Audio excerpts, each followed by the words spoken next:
Hello students, welcome back to another video. अगर आप लोग बीए थर्ड सेमेस्टर में हैं और इंग्लिश लिटरेचर पढ़ रहे हैं तो इसके न्यू बैच 2027-28 की क्लासेस हम स्टार्ट कर चुके हैं ऑल यूनिवर्सिटी के लिए।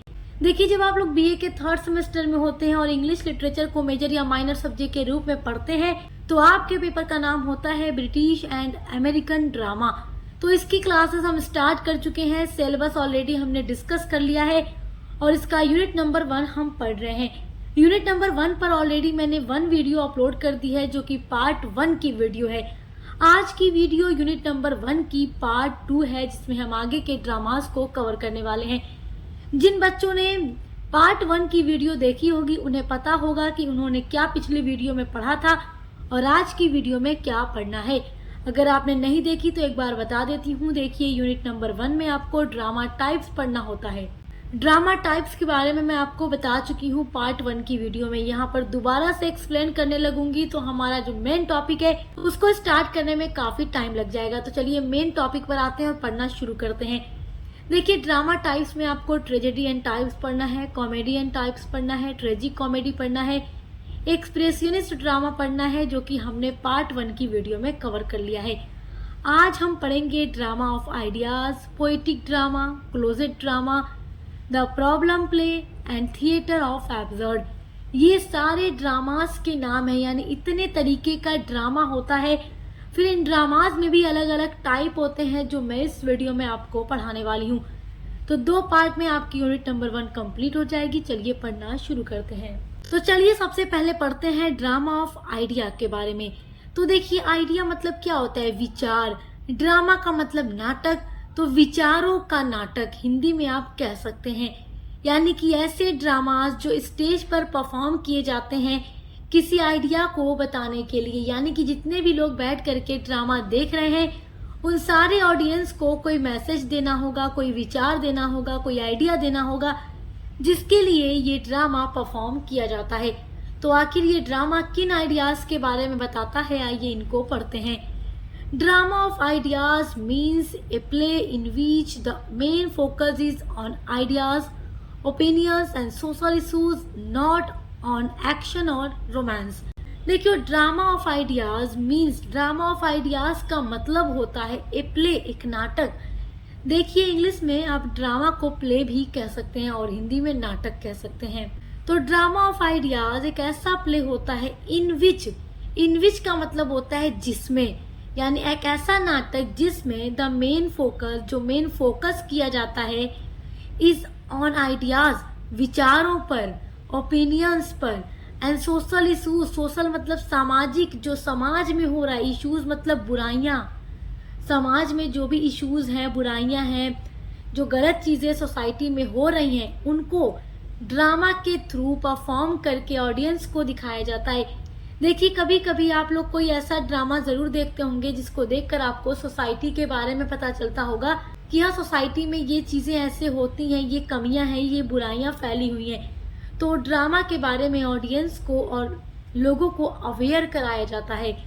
नॉट ऑन एक्शन और रोमांस, यानी एक ऐसा ड्रामा होता है जिसमें सोशल इशूज को हाईलाइट किया जाता है, ना कि एक्शन और रोमांस को। यानी कि जब आप रोमांटिक ड्रामा पढ़ते हैं तो वहाँ पे आप रोमांस की स्टोरी देखते हैं, लव स्टोरी देखते हैं।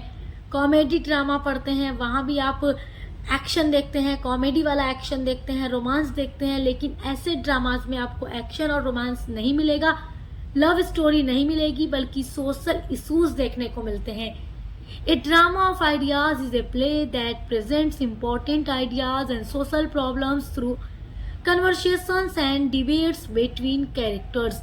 ए ड्रामा ऑफ आइडियाज, जो ड्रामा ऑफ आइडियाज है, जो विचारों का नाटक है, इज ए प्ले, एक ऐसा नाटक है दैट, जो कि प्रेजेंट यानी प्रदर्शित करता है, दिखाता है इम्पोर्टेंट आइडियाज को, जो महत्वपूर्ण विचार हैं और जो सोशल प्रॉब्लम्स हैं, समाज में होने वाली जो समस्याएं हैं, थ्रू कन्वर्सेशन। कन्वर्सेशंस का मतलब बातचीत, यानी कि ड्रामाज में बहुत सारे कैरेक्टर होते हैं जो कि बातचीत आपस में करते हैं और तो समाज में होने वाली बुराइयों को, प्रॉब्लम्स को आपस में बात करके ऑडियंस को दिखाते हैं। डिबेट्स यानी बहस करते हैं बिटवीन कैरेक्टर्स, यानी कि बहस होती है कैरेक्टर्स के बीच में और उससे पता चलता है कि सोसाइटी में क्या क्या प्रॉब्लम्स हैं, क्या इश्यूज हैं, जिससे जनता अवेयर हो पाती है। तो एक ऐसा नाटक जो आइडियाज के बारे में बताए, सोशल इश्यूज प्रॉब्लम्स के बारे में बताए, वो ड्रामा ऑफ आइडियाज है।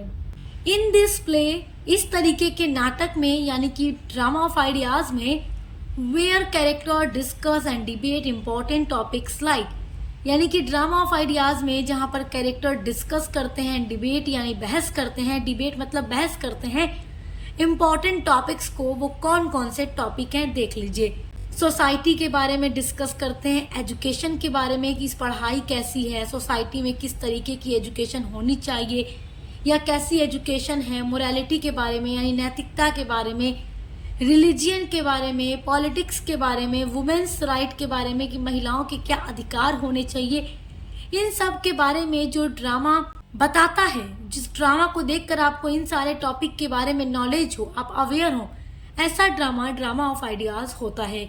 इसका एग्जाम्पल आप देखिए, एग्जाम्पल एग्जाम में जरूर लिखिएगा, वो भी नाम डालकर, मतलब हेडिंग डाल करके, एग्जाम्पल हेडिंग डालकर लिखिएगा। George Bernard Shaw is the most famous writer of drama of ideas.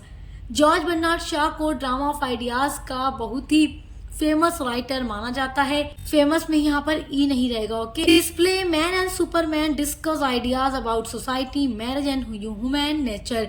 George Bernard Shaw का ड्रामा है मैन एंड सुपरमैन, जो कि बहुत ही अच्छा एग्जाम्पल है ड्रामा ऑफ आइडियाज का, जिसमें इन्होंने सोसाइटी के बारे में, मैरिज यानी शादी के बारे में और ह्यूमन नेचर के बारे में एक्सप्लेन किया है।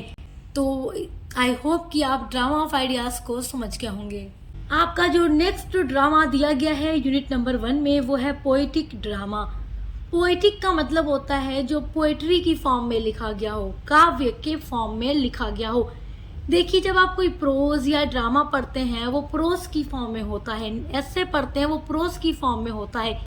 लेकिन जब भी आप कोई पोएम पढ़ते हैं, आपने बीए सेकेंड सेमेस्टर में पोएम्स के बारे में ही पढ़ा है, तो वो स्टैंजा में लिखी जाती है, स्टैंजा में, और उसमें आपको रिदम, राइम स्कीम और पोइट्री की अलग अलग फॉर्म देखने को मिलती है। तो बिल्कुल उसी तरीके से पोइटिक ड्रामा होता है, यानी ऐसा ड्रामा जो पोएम के रूप में लिखा जाता है बट वो ड्रामा होता है और पोइटिक कन्वर्सेशन उसमें होती है। जो भी उसमें कैरेक्टर्स होते हैं वो पोइटिक फॉर्म में कन्वर्सेशन करते हैं, तो ऐसा ड्रामा पोइटिक ड्रामा होता है। Poetic drama is a type of drama written mainly in poetry यानी words instead of ordinary prose। Poetic drama is a type, एक प्रकार है of drama यानी नाटक का। देखिए, poetic drama को हिंदी में काव्य नाटक कहा जाता है। तो poetic drama एक ऐसा टाइप होता है ड्रामा का, written जो कि लिखा जाता है mainly in poetry। पोएट्री यानी पोएम के रूप में, वर्ड्स में यानी कि छंद के रूप में लिखा जाता है, स्टैंजा के रूप में, इंस्टीड मतलब होता है बजाय, ऑफ ऑर्डिनरी प्रोज यानी प्रोज के रूप में लिखने के बजाय जो राइटर्स होते हैं वो पोएम की फॉर्म में ड्रामा लिखते हैं, और जितने भी कैरेक्टर उस ड्रामा में होते हैं वो पोएम की फॉर्म में एक दूसरे से बातचीत करते हैं, कन्वर्सेशन करते हैं। तो ऐसा ड्रामा पोएटिक ड्रामा होता है। इट यूजेस ब्यूटीफुल लैंग्वेज, ऐसे ड्रामाज में राइटर ब्यूटीफुल लैंग्वेज का यूज़ करते हैं, रिदम यानी लय का यूज़ करते हैं, एंड फिगर ऑफ स्पीच का यूज़ करते हैं टू एक्सप्रेस करने के लिए, व्यक्त करने के लिए या बताने के लिए। इमोशंस एंड आइडियाज यानी भावनाओं को और विचारों को बताने के लिए राइटर्स ब्यूटीफुल लैंग्वेज का यूज़ करते हैं, रिदम और राइम स्कीम का यूज़ करते हैं, फिगर ऑफ स्पीच यानी अलंकार का यूज़ करते हैं। इनका यूज़ करके जब भी कोई राइटर ड्रामा लिखता है वो पोएटिक ड्रामा होता है। और आपको मैं ये कई बार बता चुकी हूँ कि जो पोएम होती है उसमें फिगर ऑफ स्पीच का यूज़ ज़रूर होता है, जबकि प्रोज में नहीं होता। लेकिन poetic drama figure of speech का यूज़ करके ही लिखा जाता है, इसलिए पोएटिक ड्रामा होता है। Poetic drama is a play, poetic drama एक ऐसा प्ले यानी नाटक है इन विच जिसमें the characters speak in poetic language. तो पोएटिक ड्रामा एक ऐसा ड्रामा होता है जिसमें जो कैरेक्टर्स होते हैं स्पीक यानी बात करते हैं इन पोएटिक लैंग्वेज, काव्य की भाषा में यानी कि पोएम की लैंग्वेज में। It combines the beauty of poetry with the story and action of A drama. ये कंबाइन होता है ब्यूटी ऑफ पोएट्री, पोएट्री की ब्यूटी के साथ, with the story and action of A drama. तो ये एक ऐसा ड्रामा होता है जिसमें पोएट्री के भी एलिमेंट आपको मिल जाते हैं, फिर ड्रामा के एलिमेंट भी आपको मिल जाते हैं, क्योंकि ये होता तो एक ड्रामा ही है जिसमें स्टोरी और एक्शन होता है। लेकिन ये पोएट्री के रूप में लिखा जाता है। सो आई होप कि आप इसको समझ गए होंगे। आइए अब देखते हैं पोएटिक ड्रामा के एग्जाम्पल। देखिए, विलियम शेक्सपियर के ज़्यादातर ड्रामाज आपको पोएटिक ड्रामा में ही देखने को मिल जाते हैं। William Shakespeare wrote many poetic dramas such as Romeo and Juliet, Macbeth and Hamlet. देखिए, Romeo and Juliet William Shakespeare का ही ड्रामा है जो कि एक रोमांटिक ट्रेजेडी है और ये पोएटिक फॉर्म में ही लिखी गई है। मैकबेथ भी आप पढ़ेंगे अपने इसी सिलेबस में। वैसे तो मैं मैकबेथ पढ़ा चुकी हूँ, अपलोड भी कर चुकी हूँ और आपके इसी सिलेबस में दिया भी गया है। तो ये भी पोएटिक ड्रामा है। हैमलेट भी पोएटिक ड्रामा है जो कि रिवेंज ट्रेजेडी का अच्छा एग्जाम्पल है। उसके अलावा Murder in the Cathedral by T S. Eliot. देखिए, मर्डर इन द कैथेड्रल भी आप पढ़ेंगे अपने इसी सिलेबस में और ये भी पोएटिक ड्रामा का एक अच्छा एग्जाम्पल है जिसके राइटर हैं टी.एस. एलियट। और देखिए, जो ड्रामा लिखते हैं उनको ड्रामाटिस्ट कहा जाता है। तो टी.एस. एलियट ये मर्डर इन द कैथेड्रल के ड्रामाटिस्ट हैं। आइए अब पढ़ते हैं फीचर्स ऑफ पोएटिक ड्रामा, यानी कि फीचर्स का मतलब लक्षण या आप कह सकते हैं कैरेक्टरिस्टिक्स यानी विशेषता ऑफ पोएटिक ड्रामा। तो पोएटिक ड्रामा के कैरेक्टरिस्टिक्स या फीचर्स क्या हैं, आइए अब इनको देखते हैं। आपसे एग्जाम में कैरेक्टरिस्टिक्स पूछे या फीचर्स पूछे, आपको यही लिख करके आना है। फर्स्ट पॉइंट होगा रिटन मोस्टली इन वर्स यानी पोएट्री। ये लिखी जाती है वर्स यानी छंद के रूप में, काव्य के रूप में, पोएट्री के रूप में। सेकेंड फीचर होगा uses rhythm, imagery and figurative language. इसमें रिदम का यूज होता है, इमेजरी का यूज होता है और फिगरेटिव लैंग्वेज यानी कि फिगर ऑफ स्पीच का यूज होता है, बिल्कुल पोएम्स की तरह। नेक्स्ट फीचर होगा express deep emotions and serious themes. इसमें बहुत ही डीप इमोशंस और सीरियस थीम आपको देखने को मिल जाएगी। उसके अलावा नेक्स्ट फीचर होगा creates a strong emotional and artistic effect. ये ड्रामा एक बहुत ही स्ट्रॉन्ग और इमोशनल आर्टिस्टिक इफेक्ट भी क्रिएट करता है। आपके यूनिट नंबर 1 में जो 7 नंबर पे ड्रामा दिया गया है वो है क्लोजेट ड्रामा। अब क्लोजेट ड्रामा क्या होता है, इसमें बस एक चीज आपको याद रखनी है, बहुत ही ईजी है ये आपके लिए। Closet drama is a type of drama that is written to be read not performed on a stage.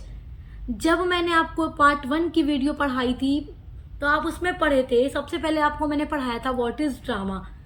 तो आपने जाना था ड्रामा वो होता है जिसको स्टेज पर परफॉर्म करने के पर्पस से लिखा जाए, ना कि पढ़ने के पर्पस से। तो वो ड्रामाज होता है जो कि स्टेज पर परफॉर्म किया जाता है। बहुत सारे कैरेक्टर्स होते हैं और ड्रामास कई टाइप का हो सकता है, चाहे ट्रेजेडी, चाहे कॉमेडी, चाहे ट्रेजिक कॉमेडी या पोएटिक ड्रामा या फिर ड्रामा ऑफ आइडियाज, कुछ भी हो सकता है। लेकिन क्लोजेट ड्रामा एक ऐसा ड्रामा होता है जो कि लिखा जाता है टू बी रेड, पढ़ने के लिए, not performed on a stage, ना कि स्टेज पर परफॉर्म करने के लिए। तो क्लोजेट ड्रामा, जब भी कोई राइटर क्लोजेट ड्रामा लिखते हैं तो उनके लिखने का पर्पस होता है कि इसको रीडर जो होंगे वो पढ़ेंगे, पढ़ करके समझेंगे या सुनेंगे। कोई पढ़कर सुनाएगा तो वो सुनेंगे, चाहे खुद पढ़कर समझेंगे। लेकिन इस ड्रामा को स्टेज पर परफॉर्म करने के पर्पस से नहीं लिखा जाता। तो क्लोजेट ड्रामा के बारे में बस आपको इतना याद रखना है, जिसको पढ़ने के पर्पस से लिखा जाए, ना कि स्टेज पर परफॉर्म करने के पर्पस से, ऐसा ड्रामा क्लोजेट ड्रामा कहा जाता है। आपका जो नेक्स्ट ड्रामा दिया गया है यूनिट नंबर 1 में वो है द प्रॉब्लम प्ले। प्रॉब्लम का मतलब समस्या, प्ले का मतलब नाटक। तो ऐसा नाटक जिसमें कोई प्रॉब्लम दिखाई जाती है, ये एक ऐसा नाटक होता है। तो अब इसको पढ़ते हैं। A problem play is a type of drama that deals with real life social, moral and political problems. तो ए प्रॉब्लम प्ले जो समस्या का नाटक होता है, is a type of drama, ये ड्रामा का ऐसा टाइप होता है दैट जो कि डील्स यानी डील करता है या इसमें दिखाया जाता है with real life social, moral and political problems, यानी रियल लाइफ में, वास्तविक जीवन में होने वाली जो सोशल प्रॉब्लम्स हैं या मोरल जो है और पॉलिटिकल प्रॉब्लम्स हैं उनको दिखाया जाता है। तो प्रॉब्लम प्ले एक ऐसा ड्रामा होता है जो समाज की किसी गंभीर सामाजिक, नैतिक और राजनीतिक समस्या को प्रस्तुत करता है।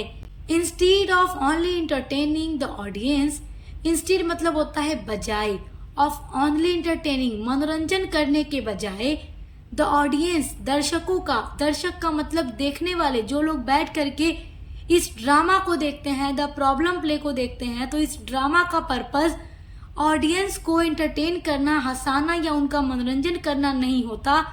It makes people think about important issues and encourage discussion, जबकि इसका पर्पस होता है, ये बनाता है, ये बनाता है पीपुल, लोगों को थिंक, सोचने वाला अबाउट इम्पोर्टेंट इश्यूज, जो महत्वपूर्ण इश्यूज हैं, और इनकरेज करता है।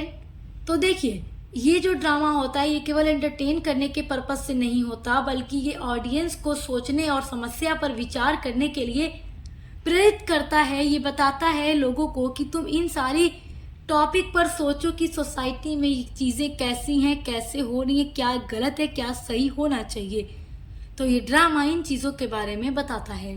A problem play is a play that focuses on a serious problem in society such as poverty, inequality, marriage, education और women's right. A problem play जो है is a play, एक ऐसा play है that focuses, जो कि focus करता है ऑन ए सीरियस प्रॉब्लम, किसी सीरियस यानी गंभीर प्रॉब्लम, समस्या पर, इन सोसाइटी, समाज में, सच है जैसे कि, यानी कि समाज की जो सीरियस प्रॉब्लम्स हैं उनमें से पुअर्टी यानी गरीबी है, इनइक्वालिटी यानी कि जो ऊंच नीच की भावना है या जाति में ऊंच नीच से जो असमानताएं हो जाती हैं, उस इनइक्वालिटी को ये दिखाता है, मैरिज, एजुकेशन और वुमेन्स राइट। तो देखिए, जो प्रॉब्लम प्ले है वो एक ऐसा प्ले होता है जिसमें समाज की जो रियल प्रॉब्लम्स हैं, जैसे गरीबी, असमानता, शिक्षा, विवाह, महिलाओं के अधिकार, उनको दिखाया जाता है। Its main purpose is to make the audience think about the issue and understand it better. इसका मेन उद्देश्य लोगों में जागरूकता फैलाना और इन सामाजिक समस्याओं पर सोचने के लिए प्रेरित करना होता है। Problem play are realistic and are based on everyday life, और जो प्रॉब्लम प्ले हैं वो रियलिस्टिक होते हैं यानी यथार्थवादी होते हैं, समाज की सच्चाई पर लिखे जाते हैं और ये पूरी तरीके से बेस्ड होते हैं एवरीडे लाइफ यानी इंसान के रोज होने वाले जीवन पर। द प्रॉब्लम प्ले का एग्जाम्पल आप ले सकते हैं हेनरी गिब्सन का ड्रामा ए डॉल्स हाउस, और उसके अलावा जॉर्ज बर्नार्ड शॉ का drama Mrs Warren's profession are famous problem plays.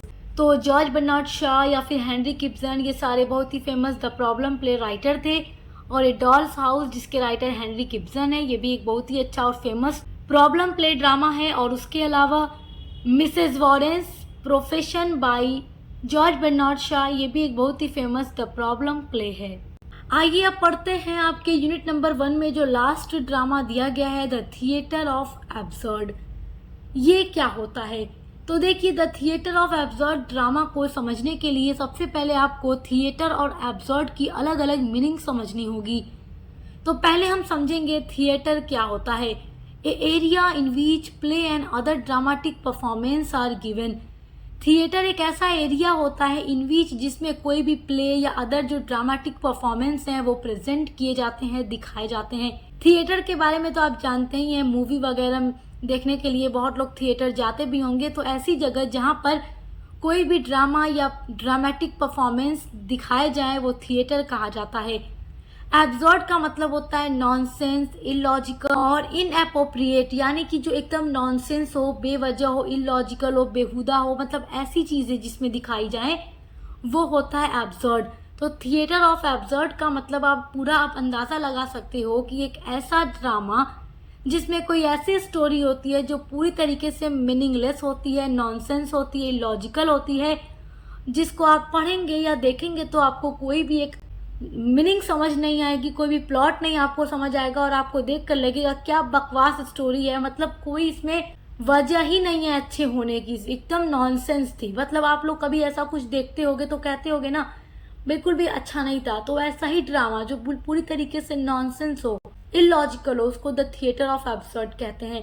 तो इसकी शुरुआत कैसे हुई और the theatre of absurd drama कब लिखा गया, आइए इसके बारे में जानते हैं। देखिए, जब आप हिस्ट्री पढ़ते हैं तो world war first and second के बारे में जानते हैं, जिसमें लाखों लोगों की जानें गई थी और दुनिया जो थी पूरी तरीके से हर एक देश जो थे बर्बाद हो चुके थे, क्योंकि इस युद्ध में बहुत ज्यादा जन धन का नुकसान हुआ था। तो the world war second was a global war that lasted from 1939 to 1945। तो जो सेकेंड वर्ल्ड वॉर हुआ था वो 1939 से 1945 तक चला था, जिसमें दुनिया के सभी देश शामिल थे। Among the estimated 45 to 60 million people killed, और एक अंदाजा लगाया जाता है कि 45 से 60 मिलियन लोगों की इसमें जानें चली गई। तो जब इतने लोगों की जान चली गई सेकेंड वर्ल्ड वॉर में, तो इसके बाद लोगों का जीना मतलब मीनिंगलेस हो गया था। लोगों को लग ही नहीं रहा था कि वो जी क्यों रहे हैं, क्योंकि उन्हें लगता था कि उन्होंने अपना सब कुछ खो दिया। अब उनकी लाइफ में कुछ भी ऐसा नहीं बचा हो जो उन्हें खुशी दे सके, जो उनकी लाइफ में अच्छा हो रहा। उन्हें लगता था कि वो जी रहे हैं तो बिल्कुल इलॉजिकल जी रहे हैं, उनकी लाइफ नॉनसेंस है, मीनिंगलेस थी। और लोग आपस में ऐसी ऐसी बातें करते जिनको सुनकर लगता था कि मतलब जीने का कोई अब मतलब ही नहीं है। तो फिर उस टाइम के थिएटर में ऐसी ही चीज़ें दिखाई जाने लगी, जिसकी स्टोरी पूरी मीनिंगलेस होती थी, जिसमें ना कोई प्लॉट होता था, ना स्ट्रक्चर होता था, ना कोई अच्छी चीज़ें होती थी। The theatre of the absurd is a movement. देखिए, जो थिएटर ऑफ एब्सर्ड था, सेकेंड वर्ल्ड वॉर के बाद एक मूवमेंट था, जिसमें ऐसे ड्रामास लिखे गए जिनमें ना कोई प्लॉट होता था, मीनिंगलेस होता था, इलॉजिकल होता था, नॉनसेंस स्टोरी होती थी।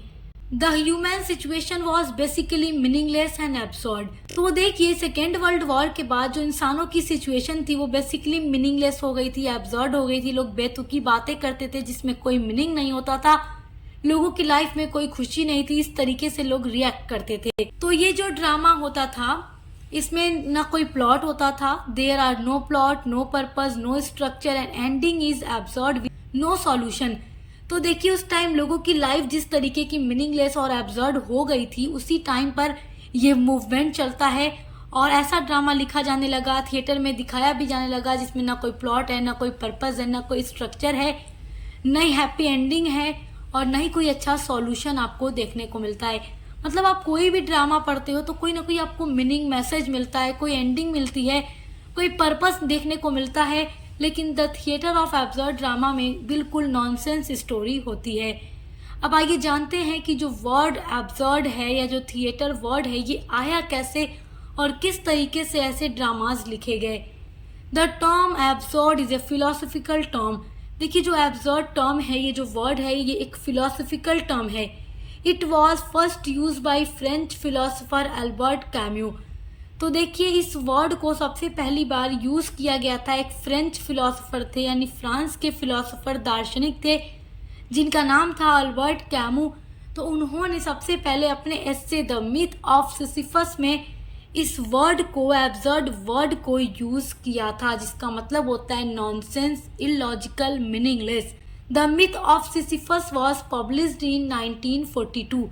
तो एल्बर्ट कैम्यू का जो एस्से था द मिथ ऑफ सिसिफस, ये पब्लिश्ड हुआ था 1942 में। और इसी एस्से में वो एक वर्ड यूज करते हैं एब्सर्ड, जिसका मतलब मैंने आपको क्या बताया, मीनिंगलेस, नॉनसेंस, इलॉजिकल।